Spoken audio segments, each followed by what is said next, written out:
Magis Award winner. Throughout Philadelphia's storied history, our city has been known as a place that values diversity. As we celebrate Independence Day today, it's important that we acknowledge the contributions of communities who often go unrecognized for their role in advancing America's history. We are known not only as a welcoming city for immigrants, but also for our commitment to LGBTQ equality. In fact, it was right here on Independence Mall in the 1960s that some of our nation's first LGBTQ rights demonstrations took place. Today, we're recognizing an exceptional young woman for her work to create a more socially just world and lift up the marginalized among us. I want to take a moment right now to reflect upon how extraordinary it is that this year's Magis Award recipient is a young transgender woman of color in the same location where our country was founded.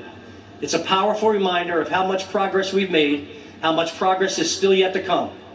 Giana Graves is only 22 years old, but she has spent a large portion of her young life advocating for others. So let's let Giana tell her own story. It's truly an honor to have my work publicly celebrated, and it just doesn't feel real. Well, when I first came here, I was homeless. I started coming to the attic as a youth. So when I was a kid, I came here just for services and to hang out. They got me a therapist, and they helped me get into a doctor's office, and then they helped me find housing, and before I knew it, I was able to save up money and get off the street. It's easy for me to talk to youth because I am a youth. A lot of people, when they talk about like the bullying that trans and LGBTQIA kids go through, they like to think of it as like name calling and like jokes, but a lot of it was like physical assault, intimidation. Like every single day I would go to school and kids would knock me over or spit in my face.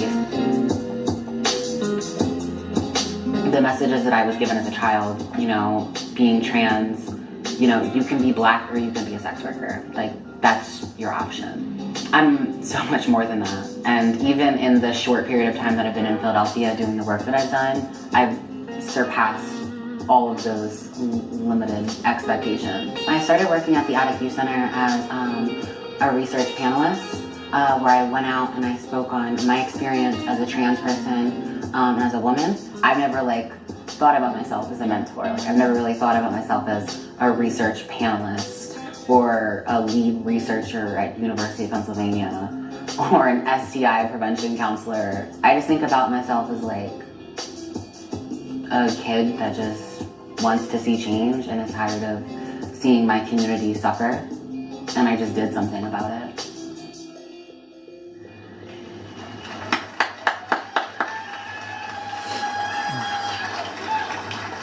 And now it is my honor to present the third annual Magis Award to Giana Graves.